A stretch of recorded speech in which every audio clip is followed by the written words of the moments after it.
pinuntutan sa dagat at pinaikutan sa himpapawid.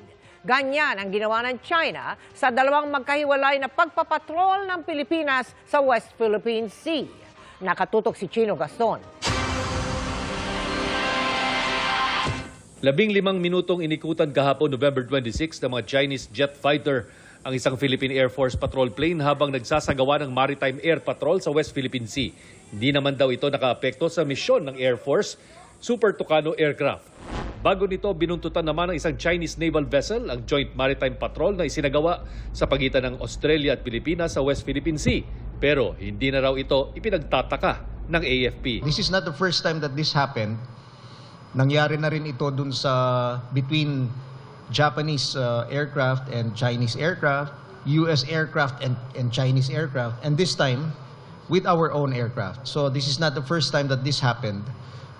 Mukhang ito na yung nagiging taktika ng China over the South China Sea.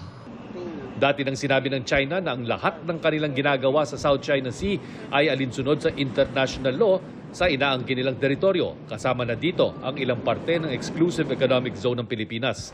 Sa Asia Pacific Parliamentary Forum, sinabi ni Senator Ronald Bato de la Rosa na ayaw na raw ng China na gamitin ang United Nations Convention on the Laws of the Sea o UNCLOS para masolusyonan ang problema ng China at Pilipinas.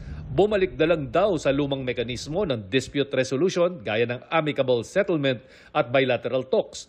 Pero hindi pabor dito si Defense Secretary Gilberto Teodoro Jr. This is my personal belief that formal bilateral discussion should only be held when it is proven that they are sincere.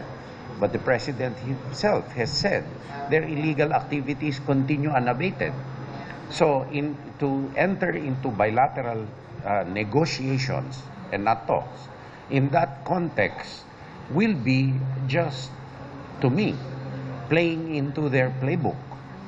And it will be an attempt to constrain the Philippines from enforcing its claims which it rightfully has under international law. Samantala, ipagpapatuloy daw ng Pilipinas ang multilateral approach gaya ng pagkasa ng mga maritime cooperation activities sa US, Australia at iba pang mga bansa kung saan nagsasama-sama ang mga barko at eroplanong pandigma para magpatrolya sa EEZ ng Pilipinas. Ayon sa AFP, patuloy din ang pakikipag-usap sa ibang bansa na gustong sumali din sa mga ginagawang joint patrols sa bansa.